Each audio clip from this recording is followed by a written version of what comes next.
Donc, on passe maintenant à Darline Alexis, donc, qui va nous parler de la littérature haïtienne contemporaine.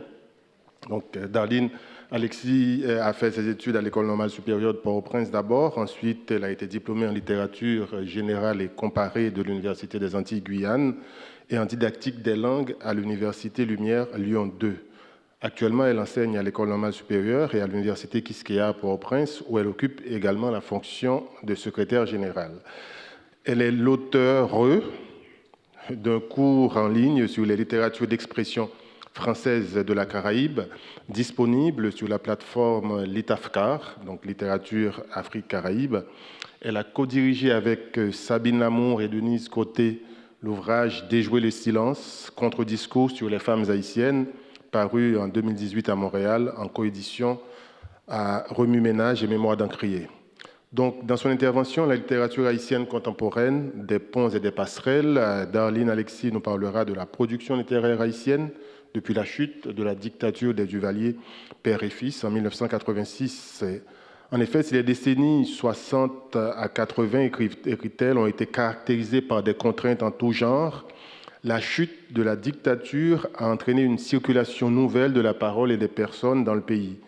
Cette dynamique sociétale, non sans soubresaut, souvent incompréhensible de l'extérieur, a vu l'éclosion de plusieurs générations d'écrivains sur la scène littéraire haïtienne, dont les œuvres sont publiées et étudiées dans les universités, aussi bien en Haïti qu'à l'étranger. Darline Alexis.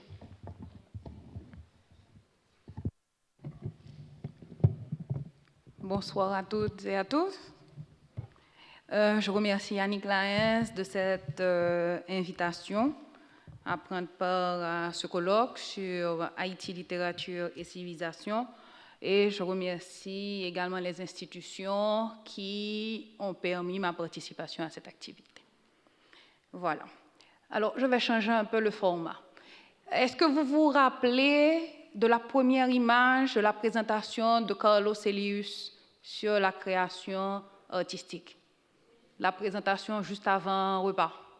Vous vous rappelez de cette image-là? D'accord, bien.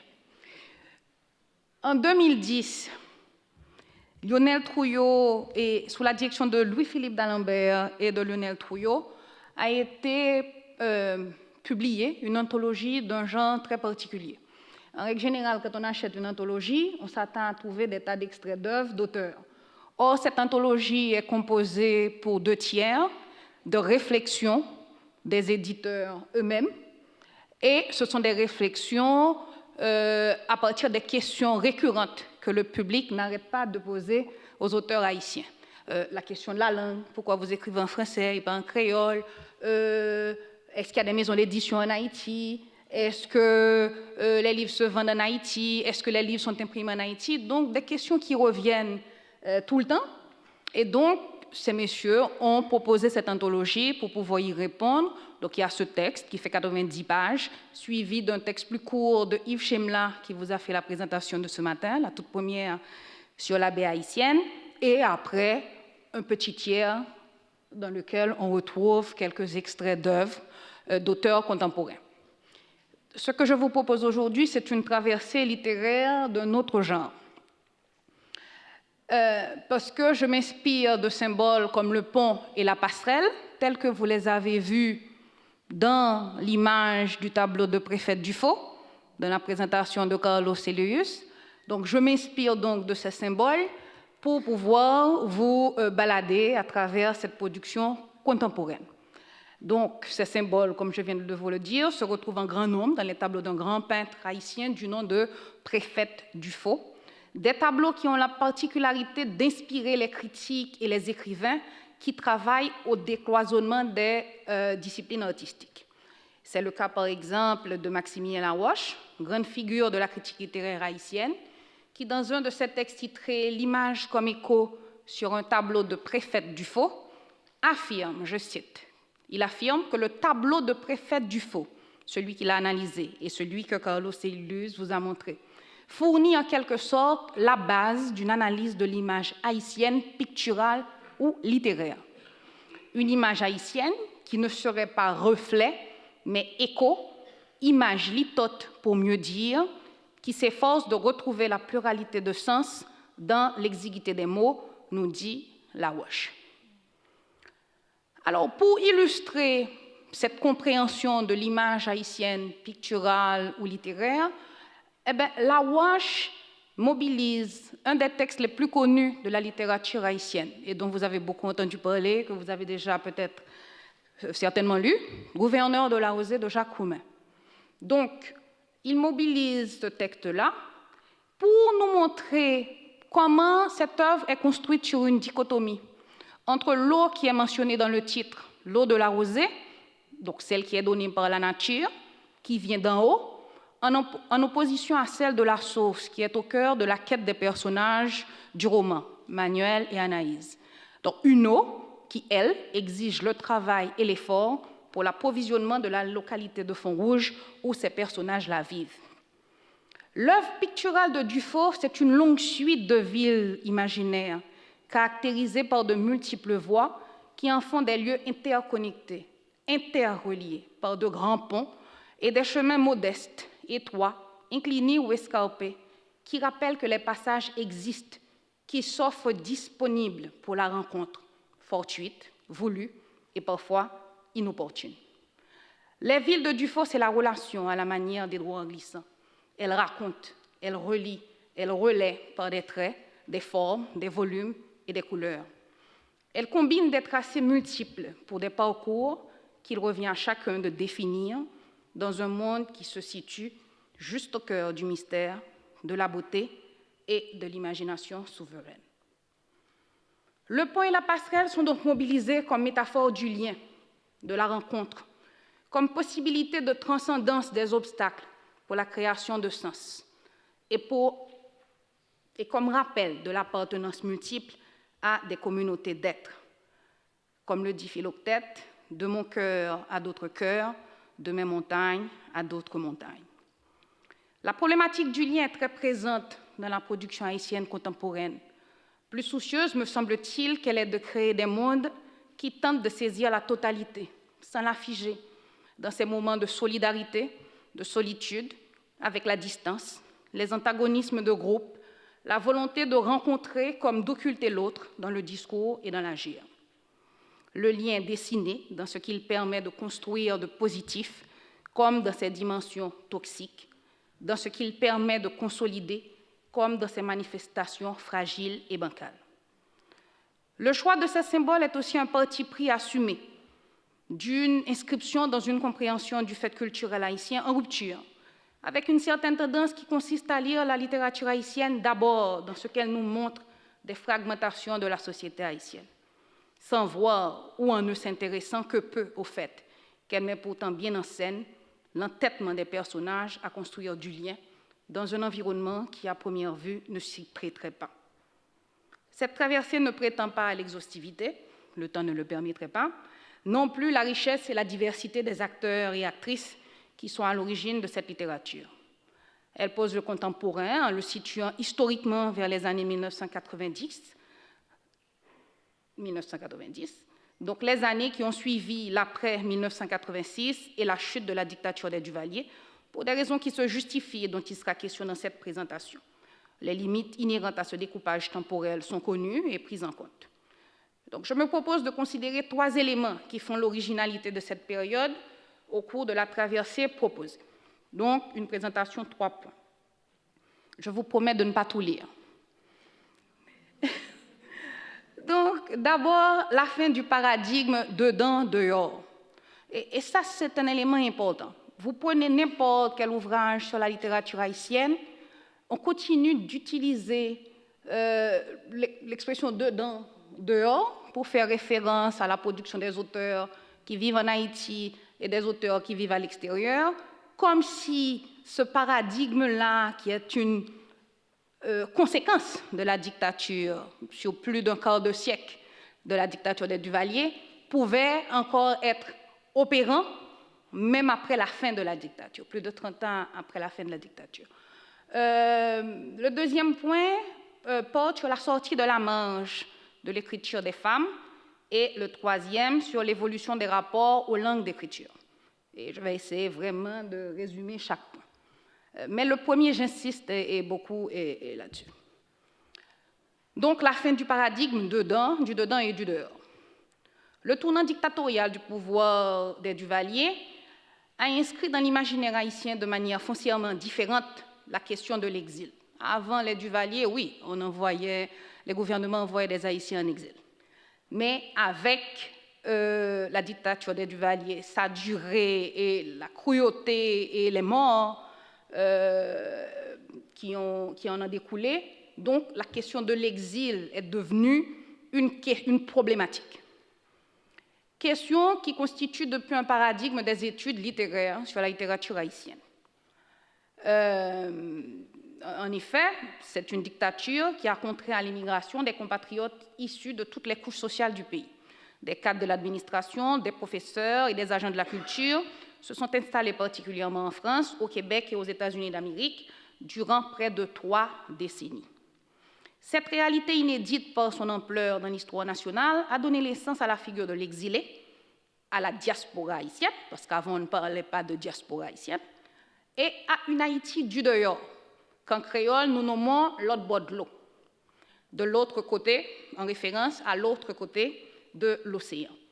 Alors, j'aime beaucoup l'expression Haïti du dehors, parce que c'est une expression qui est en écho avec un autre dehors, celui-ci aussi ancien que le pays lui-même, le pays en dehors, dont parle Gérard Barthélemy dans son essai sur l'univers rural haïtien.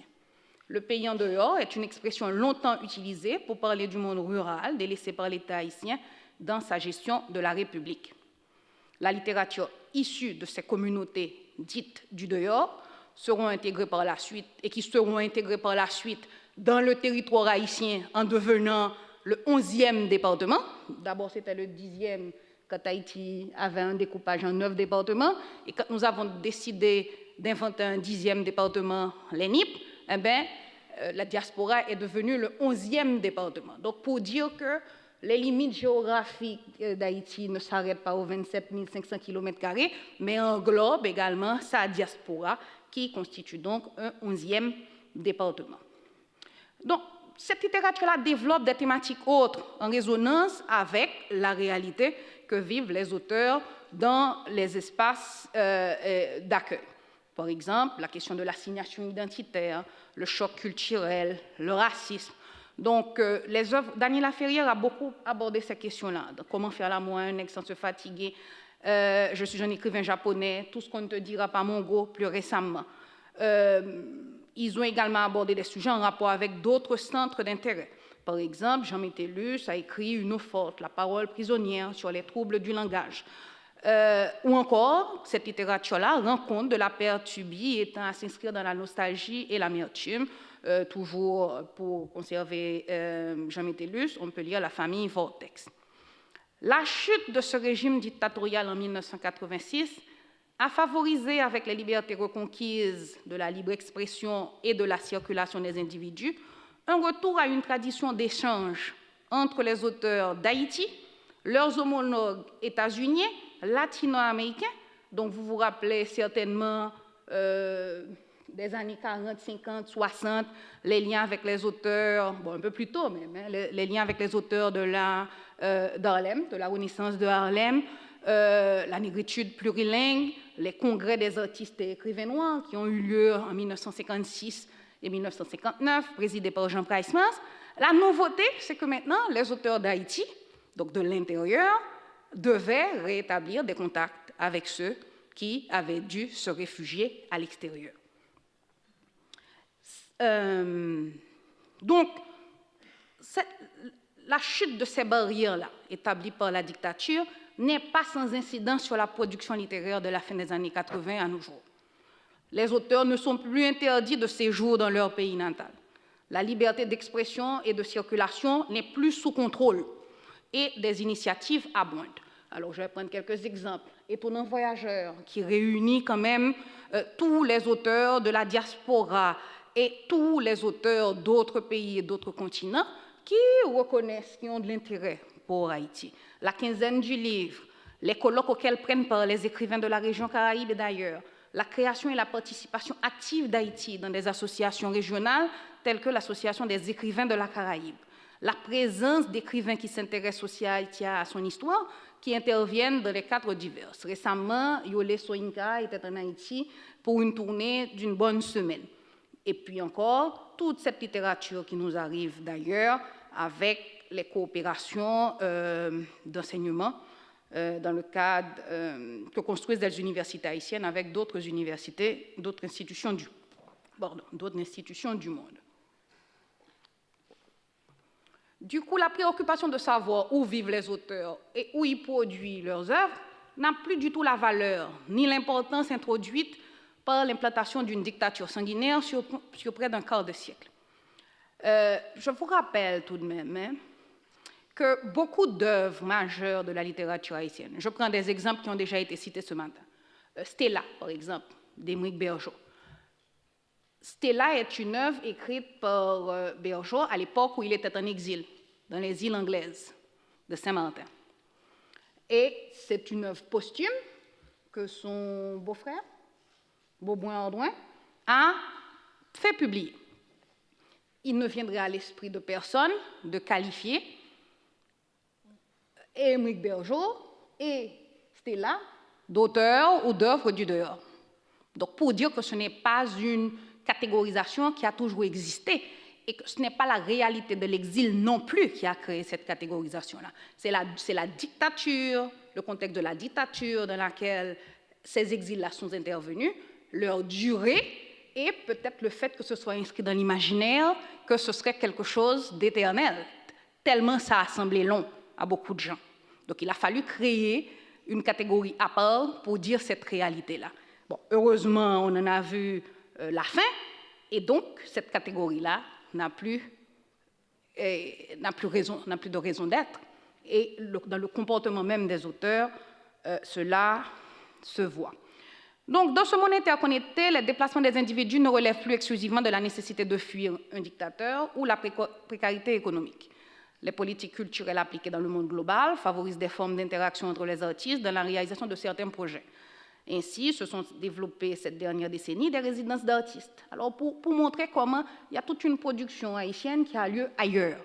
Des résidences d'artistes, vous savez tout ce que c'est un système d'accueil consistant à fournir à un artiste les conditions matérielles nécessaires pour créer une œuvre dont le projet est jugé prometteur par un jury. Alors, certaines des œuvres des artistes haïtiens les plus connus aujourd'hui, vivant en Haïti ou ailleurs, ont été produits en tout ou en partie dans ces cadres-là. Je vous cite quelques titres que vous pouvez vous procurer ici. L'ombre animale, par exemple, de Mackenzie Orsel, Belle merveille de James Noël, et Avant que les ombres s'effacent de Louis-Philippe d'Alembert. En Haïti, des structures telles que le Centre PEN Haïti ou encore Passager des Vents à Port-Salut accueillent ou ont accueilli des artistes en résidence. Mais la question de la pérennisation de telles structures pose problème puisqu'elles ne reçoivent pas de financement public. Un autre élément à considérer, je vais rapidement sur ce point-là, c'est le poids des nouvelles technologies dans la création littéraire. Beaucoup de projets naissent avec des auteurs se trouvant à des milliers de kilomètres les uns des autres. Personne ne cherche à savoir s'ils sont en Haïti ou ailleurs. La technologie établit les ponts nécessaires entre les différentes communautés. Alors, je vous cite des exemples de quelques recueils collectifs dans lesquels ont participé des auteurs d'un peu partout. Par exemple, je cite celui paru chez Leg Éditions, Des Hommes et des Ombres, sous la direction de Dieu-leur-mais son petit frère, avec des textes de Yannick Laens, de Stéphane Martelly, de Guy Régis Junior, Evelyne Trouillot, Rodney Saint-Éloi, Sybille Claude, Jean-Robert Léonidas, Franz Benjamin, Jean-Charles Watson, Marie-Josée Desvignes. Alors, ce recueil qui s'intéresse à la figure paternelle dans un pays où elle est souvent posée comme synonyme, donc ça s'intéresse à la figure paternelle. Donc, des hommes et des hommes c'est une exploration de la figure paternelle que chaque auteur nous propose à sa façon. Stéphane Martelly, c'est un poème. Chez C3 Éditions, on peut lire aussi La vie et ses couleurs, qui est un collectif dirigé par Lionel Trouillot, qui aborde la question des discriminations de couleurs, stigmates d'une société au passé colonial et esclavagiste, avec des textes des auteurs évoluant aussi bien en Haïti qu'au Québec et ailleurs. Quelques noms, Chantal Quénol, Rodolphe Mathurin, Émile Prophète, Rodney Saint-Éloi, Gary Victor ont contribué à ces œuvres. Mais l'un des recueils les plus emblématiques de cette tendance est peut-être un recueil qui a 3 titres. Bon, c'est le même titre, mais dans 3 langues différentes. Et donc, le titre en français, c'est « Ainsi parla la terre ». Donc, sur la couverture, vous verrez « Ainsi parla la terre »,« So spoke the earth » et « La terre parlait ».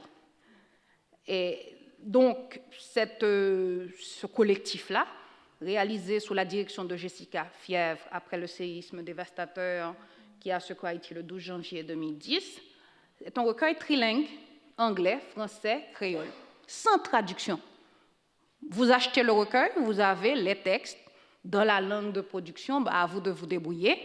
Bon, vous lisez peut-être tous les textes que vous pouvez lire en français ou en créole, et vous laissez les textes en anglais, ou vous lisez les textes en anglais, mais c'est une tendance qui me semble extrêmement intéressante parce qu'il n'y a pas eu ce souci de produire des traductions, parce que bon, le lectorat qui est visé, c'est un lectorat multiple, provenant d'espaces divers, et donc chaque lectorat aura accès au texte. Voilà, qu'il peut. Exactement.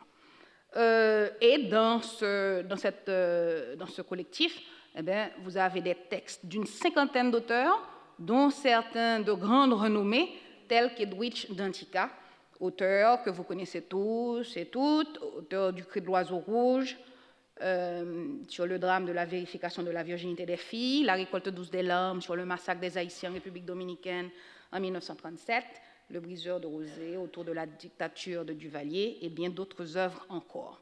La troisième stratégie pour établir tous ces ponts et ces passerelles est pour moi d'une importance capitale, et je suppose également pour les auteurs qui font ce sacrifice-là. Beaucoup d'auteurs haïtiens publiés en France ou au Canada, mais qui ont conçu au préalable leur lectorat en Haïti, ne cèdent pas leurs droits d'auteur aux maisons d'édition. Ils conservent leurs droits d'auteur. J'espère que je dis techniquement bien les termes qu'il faut. Ils conservent leurs droits d'auteur, ce qui leur permet, certaines fois, de faire paraître ces ouvrages en Haïti bien avant qu'ils ne soient disponibles en France ou ailleurs. Et donc, ils travaillent à perte, parce que ces livres-là sont vendus à des prix préférentiels qui correspondent aux moyens du lectorat haïtien. Mais pas totalement à perte, parce que je suppose qu'un auteur veut que ses livres soient connus. En 2018, Evelyne Trouillot a réédité en Haïti Rosalie l'infâme, qui a un récit fictif sur une esclave, enfin une communauté d'esclaves à Saint-Domingue, mais particulièrement l'histoire d'une esclave qui s'est illustrée dans l'assassinat des bébés nouveau-nés pour les soustraire à l'esclavage, un texte magnifique et à lire absolument. Eh bien, ce texte-là rencontre que maintenant son lectorat en Haïti. Parce que le livre coûte un prix dérisoire, abordable, et donc les professeurs peuvent le proposer aux étudiants à l'université. Je termine sur ce point-là en soulignant l'importance des anthologies réalisées durant cette dernière décennie, particulièrement sur la poésie haïtienne, et des anthologies qui embrassent de longues périodes de temps. Celui-ci sur un siècle de poésie, donc c'est un siècle, mais il y en a d'autres qui embrassent toutes les 215 ans d'histoire d'Haïti. Donc, s'y retrouvent les auteurs retenus par les éditeurs sans distinction aucune par rapport à leur lieu de vie quotidien. La sortie de ce paradigme du dedans et du dehors n'est pas sans conséquence sur les œuvres et la conception de l'espace dans la fiction en particulier. Si les récits de ces 3 dernières décennies se déroulent en grande partie dans des espaces urbains, le monde rural réapparaît de temps à autre, me semble-t-il, sans les avatars du roman paysan. Les romanciers ne l'abordent plus sous le mode ethnographique qui caractérise ce genre. On n'y retrouve pas non plus l'optimisme du réalisme merveilleux à la manière de Jacques-Stéphane Alexis.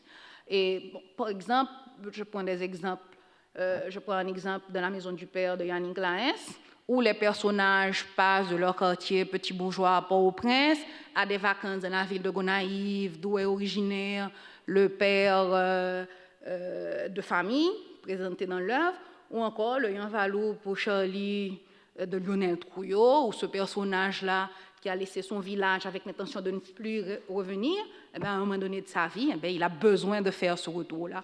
Donc, les gens circulent dans des espaces différents, y compris l'espace rural, mais sans l'espace rural décrit sans les stéréotypes habituels. Je ne vais pas vous lire cette partie-là. Je passe directement au second point parce que...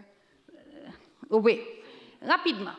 Et pour la sortie de la marge de l'écriture féminine. Alors, l'idée, c'est que je pense que la forte présence des femmes dans le paysage littéraire haïtien contemporain relève de la même logique de l'invalidation du paradigme du dedans et du dehors.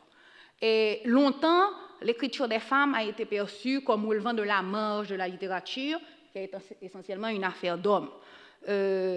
L'écriture des femmes a longtemps été comprise comme un passe-temps, un lieu de récréation, en marge de leurs responsabilités premières.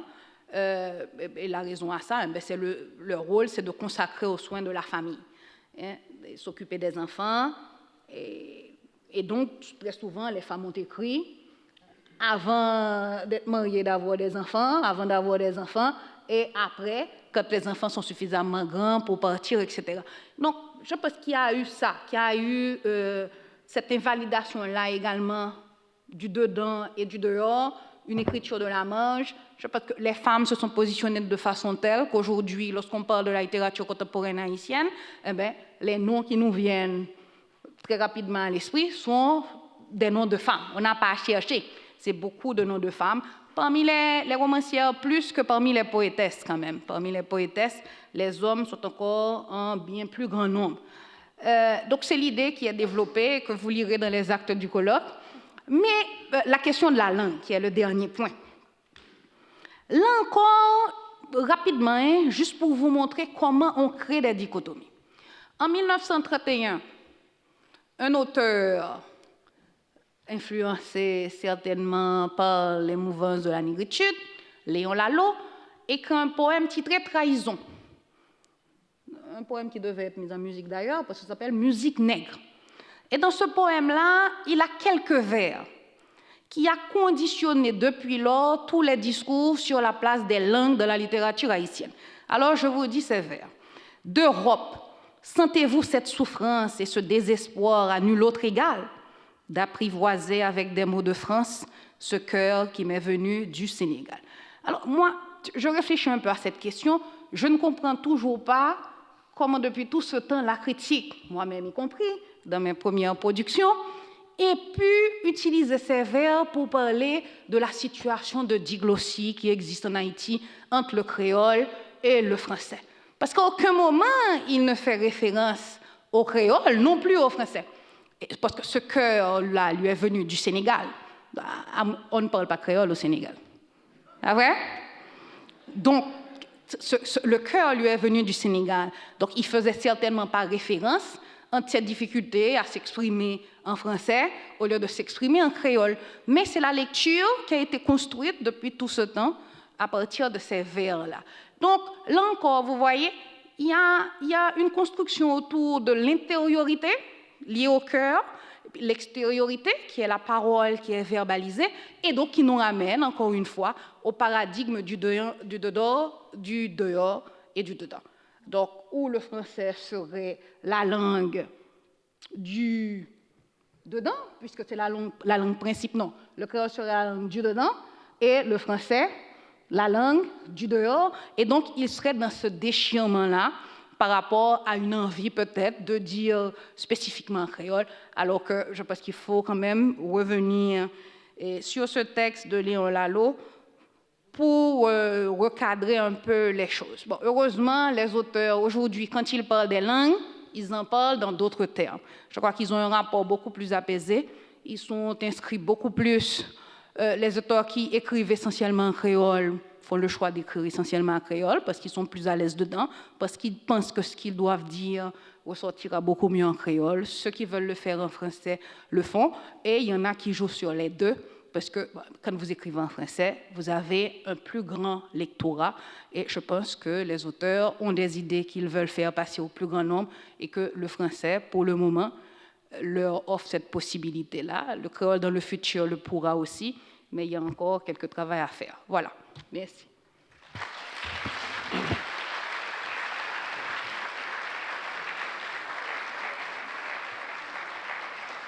Merci beaucoup, Darlene Alexis, pour cette belle traversée de la littérature haïtienne contemporaine. Donc, on est pile dans les temps. Il est 16h15. Donc, malheureusement, il n'y aura pas de questions, j'imagine, parce qu'on en a quand même quelques-unes. Tant mieux.